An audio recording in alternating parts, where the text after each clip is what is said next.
How's it going, everybody? Welcome back to another Cyberpunk 2077 video. Now, it is officially launch day, and there are millions and millions of people that are playing Cyberpunk 2077. The stats came out, and there was at least 8 million pre-orders out there, so there's definitely a lot of you guys that have your hands on the game, and I've put about 60 to 70 hours into the game so far, so I figured I would do a tips and tricks video to sort of go over a lot of the things that the game just straight up doesn't tell you, and these are a lot of things that I wish that I knew when I started playing the game early on. So one of the first things I want to go over for you guys, when you guys are first starting out playing the game, you guys are probably going to be picking up a lot of junk. There is a lot of things that you can pick up in this game, and a lot of it is kind of useless. So one of the things that I can recommend, there's 2 different ways you can go about this. If you guys want to go with the money route, I recommend you guys just pick up everything under the sun, and then when you get close to being full on inventory, you just go and sell all of your junk. But if you guys are like me and you don't want to deal with junk, I recommend that you guys go ahead and get the Scrapper perk as early as possible. Now, if you have the Scrapper perk, it will go ahead and break down any junk that you pick up. That way you guys don't have to worry about carrying it in your inventory. This has been really handy for me. I just go around picking up everything that I can find, and then it just automatically converts it into resources. Now, this is a bit of a double-edged sword though, because once you have this perk, you can't turn it off unless you go to a Ripper Doctor and spend a lot of money to get all your perks reset. Because later in the game where I want to make some big purchases like different vehicles and stuff, I kind of wish that I could just collect all the junk and sell it. So it is definitely something to think about. I personally got this perk within the first like 8 or so hours of gameplay, and it really helped me out a ton. It really helped with my inventory management, and it really kept my weight down. And then the next tip that I have for you guys actually has to do with the hacking mini game. Now, you guys are going to find these little terminals all over the place where you can jack in and you can hack and you can get different resources and you can get different money. This is a really great way to farm both of those things. I recommend that anytime you guys find a port that you can jack into, I recommend that you guys do it, because you will make a crap ton of money this way. But one of the things that the game just doesn't straight up tell you is that while you're playing the mini game, if you can see that you're not going to get the reward level that you want, like tier 3, tier 2, or if you just completely mess it up, you can actually back out of the hacking menu and then jack yourself back into it, and then you get a fresh start. Now, this mini game does get a bit repetitive, especially if you've done it like 100+ times like I have. I kind of wish that they would switch it up and add different hacking mini games, because this one gets kind of old.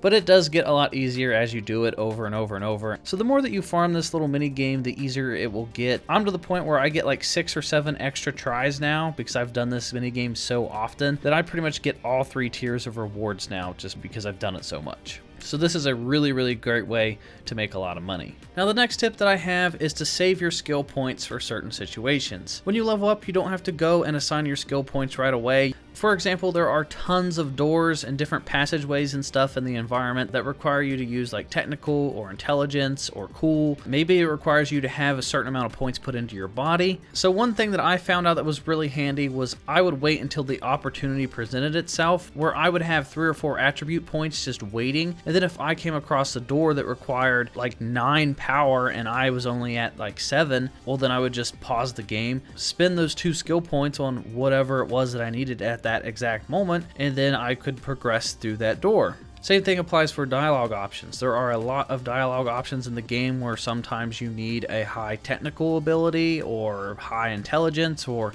really high cool. And if you have a bunch of these attribute points just stored up and you see that you have to have like a cool level of 8 and you're only sitting at 5, and there's this dialogue option that could present a new opportunity for you, you could just pause the game, level yourself up a couple times, and then all of a sudden you could unlock that new dialogue option. So I really recommend you guys just hold on to those points until you need them. And then the next tip I have may be a little obvious, but it's to do side missions so that you can level up your character so you get more dialogue options for the main story. If you take the time to branch out from the main story and you level up your character, you're going to see way more dialogue options available to you in the main story. If you go grind for 5 or 6 hours doing side quests and you get your technical ability up to 10 or 11, you're suddenly going to get way more opportunities in the main story anytime there's a new dialogue option that requires you to have a high technical skill or higher intelligence. versus if you just play the game straight through and you don't level yourself up pretty much at all and you just stick directly to the main story. Not to mention, if you do some of the side quests, there are multiple different endings that this game can have, and if you take the time to do a lot of the side quests, you're going to be presented with different endings towards the end, versus if you do no side quests at all, then you're going to have a pretty cut and dry ending, and it's not going to be as special when you beat the game because you're only going to have like 1 or 2 options to choose from versus all the different options you could have had if you just did some extra side missions. And then the next 2 tips I'm going to give you guys, I think, are the most important. Now this tip is actually going to help you guys level up a lot. This is something that I figured out when I was trying to level up my street cred. I was sitting at about level 24 or 25 with my street cred, and the max level is 50. And as soon as I figured out this trick, I started to level up really fast. So what you need to do is actually be stealthy. Anytime you're presented with the opportunity where you can sneak up on a bunch of people, I highly recommend you do it. Because in this game, if you sneak up on people and you incapacitate them, it gives you a little bit of XP. So what I like to do is I sneak around the entire base,